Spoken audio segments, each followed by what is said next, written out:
आज का टाइटल है मोची में मनुष्य तत्व। एक गरीब भूखे ब्राह्मण ने किसी बड़े शहर में 2.5 पहर घर घर धक्के खाए, परंतु उसे एक मुट्ठी चावल किसी ने नहीं दिया।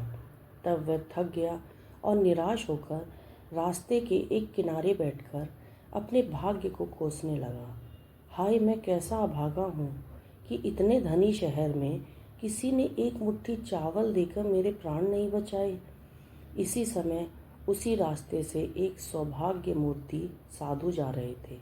उनके कानों में ब्राह्मण की करुण आवाज़ गई और उन्होंने पास आकर पूछा, क्यों भाई, यहाँ बैठे बैठे तुम क्यों अपने को कोस रहे हो? दरिद्र ब्राह्मण ने कातर कंठ से कहा, बाबा, मैं बड़ा ही भाग्यहीन हूँ।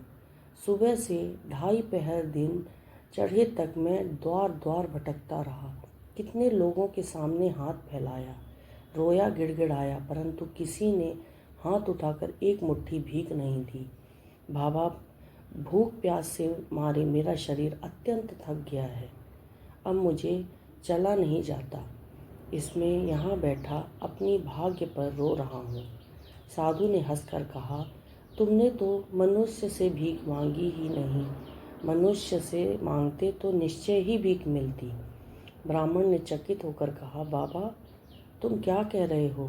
मैंने दोनों आँखों से अच्छी तरह देखकर ही भीख मांगी। सभी मनुष्य थे, पर किसी ने मेरी करुण पुकार नहीं सुनी। साधु बोले, मनुष्य के दुख को देखकर जिसका हृदय नहीं पिघलता वह कभी मनुष्य नहीं है। वह तो मनुष्यधारी पशु मात्र है। तुम यह चश्मा ले जाओ, एक बार इसे आंखों पर लगाकर भीख मांगो। मनुष्य से भीख मांगते ही तुम्हारी आशा पूर्ण होगी, तुम्हें मनचाही वस्तु मिलेगी। साधु ने इतना कहकर एक चश्मा दिया और अपना रास्ता लिया। ब्राह्मण ने मन ही मन सोचा कि यह तो बड़ी आफत है। चश्मा लगाए बिना क्या मनुष्य भी नहीं दिखाई देगा? जो कुछ भी हो, साधु की आज्ञा अनुसार एक बार चश्मा लगाकर घूम तो आऊं। यह सोचकर ब्राह्मण चश्मा लगाकर भीख के लिए चला गया। तब उसे जो दृश्य दिखाई दिया, उसे देखकर तो उसकी बोलती बंद हो गई और सिर पर हाथ रखकर वह एक बार तो बैठ गया। फिर चश्मे के जिन लोगों को मनुष्य समझकर ब्राह्मण ने भीख मांगी थी, अब वह चश्मा लगाते ही उनमें किसी का मुख सियार का, किसी का कुत्ते का, किसी का बिल्ली का, किसी के बंदर, भालू, बाघ। इस प्रकार उस शहर के घर घर में घूमकर वह सन्यासी से कुछ पहले एक मैदान में आ पहुंचा। वहां उसने देखा, पेड़ के नीचे एक मोची फटे जूतों को सी रहा है। चश्मे से देखने पर उसका मुख आदमी का सा दिखाई दिया। उसने कई बार चश्मा उतार कर और लगा कर देखा, ठीक मनुष्य ही दिखा।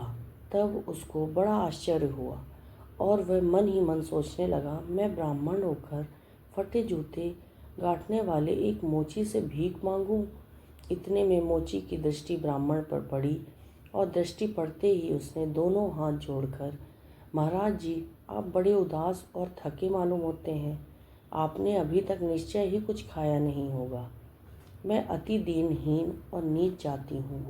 मेरी हिम्मत नहीं होती कि मैं आपके लिए कुछ प्रार्थना करूं, पर यदि दया करके आप मेरे साथ चलें तो दिन भर में जूते गांठ कर मैंने जो 2-4 पैसे कमाए हैं, उन्हीं के आपकी हलवाई की दुकान पर दे देता हूँ। आप कृपा करके कुछ जलपान वहाँ पर कर लीजिएगा, तो आपको दैनिक स्वास्थ्य देखकर इस कंगले के हृदय में आनंद समाएगा।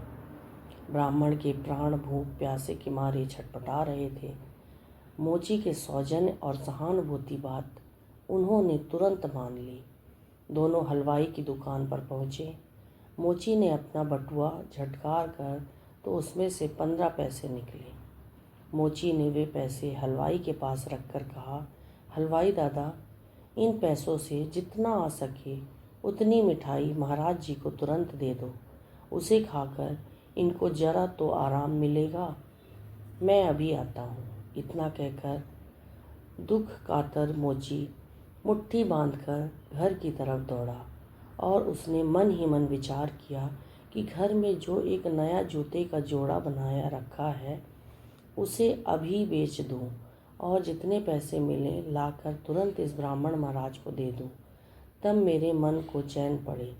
वह तुरंत घर पहुंचा और जूते का जोड़ा लेकर बाजार में प्रधान चौराहे पर खड़ा हो गया। वहाँ के राजा संध्या के समय जब घूमने जाते तब प्रतिदिन अपनी पसंद का नया जूता खरीद कर पहनते।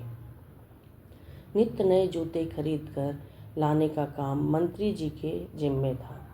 मंत्री जी ने कई जूते लेकर राजा को दिखाए, परंतु उनमें से कोई भी राजा को पसंद नहीं आया और न किसी का माप ही पैर में ठीक बैठा।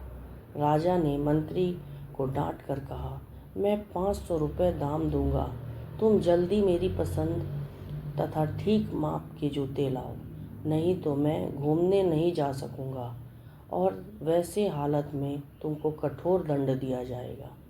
मंत्री बेचारे भगवान का नाम लेकर कांपते हुए फिर जूते की खोज में निकले और चौराहे पर पहुंचते ही एक मोची को सुंदर नए जूते लिए खड़े देखा। जूते लेकर तुरंत मंत्री जी राजा के पास पहुंचे। मोची को भी वे साथ ले आए। भगवान की कृपा से यह जूता जोड़ा राजा को बहुत पसंद आया और पैरों में तो ऐसा ठीक बैठा मानो पैरों के माप देकर ही बनाया गया हो। राजा ने प्रसन्न होकर मोची को 500 रुपये जूते का मूल्य और 500 रुपये इनाम, कुल 1000 रुपये देने का आदेश दिया। मोची ने आनंद विह्वल होकर गदगद स्वरों में कहा, सरकार जरा ठहरने की आज्ञा हो, मैं अभी आता हूँ। ये रुपए जिनको मिलने हैं उनको मैं तुरंत ले आता हूँ सरकार, उन्हीं के हाथों में रुपए दिला दीजिएगा। मैंने इन जूतों के दाम गरीब ब्राह्मण को देने का संकल्प मन में कर लिया था, तब मैं इसका मूल्य कैसे लेता। पूर्व जन्मों के कितने पापों के फलस्वरूप तो मुझे यह नीच कुल में जन्म और नीच जीविका मिली है। फिर इस जन्म में ब्राह्मण हक छीन लूँगा तब तो नरक में भी मुझे जगह नहीं मिलेगी। इतना कहकर मोची दौड़कर हलवाई की दुकान पर पहुंचा और हाथ जोड़कर ब्राह्मण से बोला, महाराज जी दया करके एक बार मेरे साथ राजमहल में चलिए। ब्राह्मण उसके आत्मीयपूर्ण व्यवहार से आकर्षित होकर मंत्रमुग्ध की तरह उसके पीछे चल पड़ा और राजा के सामने जा पहुंचा। तब मोची ने राजा से कहा, सरकार इन्हीं ब्राह्मण देवता को जूते का मूल्य दिलवाने का आदेश दिया जाए। राजा ने मंत्री को 1000 रुपये ब्राह्मण को देने की आज्ञा दी और विस्मय तथा कौतूहलपूर्ण हृदय से ब्राह्मण से पूछा, पंडित जी हमारी राजधानी में इतनी धनी मानी लोगों के होते हुए अपने इस मोची से भीख क्यों मांगी। तब सरद हृदय ब्राह्मण ने सारा प्रसंग सुनाया, चश्मा दिखलाया और राजा से कहा कि आप स्वयं चश्मा लगाकर सत्य की परीक्षा कर लें। राजा ने चश्मा लगाकर सबसे पहले मंत्री के मुंह की ओर देखा तो वह सियार दिखाई दिया। चारों तरफ देखा, कोई कुत्ता, कोई बिल्ली, कोई बंदर, कोई बकरी, कोई भेड़, कोई गधा, कोई बैल दिखाई दिया। चश्मा उतार कर देखा तो सभी मनुष्य दिख पड़े। तब राजा ने अत्यंत विस्मय होकर चश्मा मंत्री को दिया और कहा, देखो मंत्री जी, चारों ओर पशु ही पशु दिखाई देते हैं।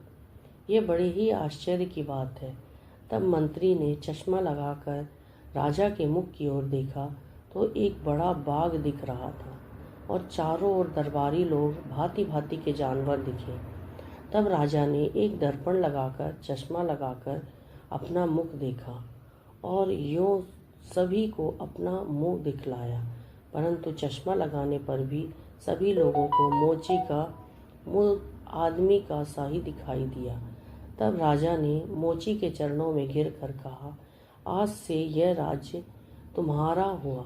मैं राज्य, धन, ऐश्वर्य नहीं चाहता, मैं चाहता हूँ केवल तुम्हारे जैसा उच्च और विशाल हृदय। मनुष्य का शरीर धारण करके यदि मनुष्य का हृदय नहीं हुआ तो मनुष्य की मूर्ति का क्या मूल्य है। मानव जन्म की कथा सार्थक है। मोची ने कहा, सरकार, आप जो कुछ देना चाहते हैं इस ब्राह्मण देवता को दीजिए। मैं दीनहीन कंगाल राज्य लेकर क्या करूँगा।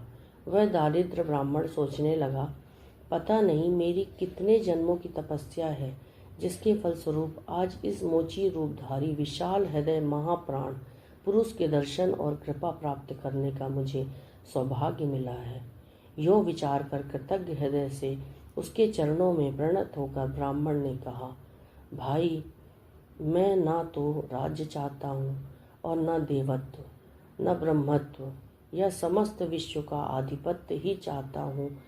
मैं तो चाहता हूँ तुम्हारे जैसा मनुष्य तत्व। मोची को भावावेश हो गया और वह आकुल हृदय से भगवान के चरण कमलों पर मधुर स्मरण करके अश्रुपूर्ण लोचन और प्रेम से गदगद कंठ होकर कहने लगा, मेरे अनंत करुणामय प्रभु, धन्य तुम्हारी करुणा को।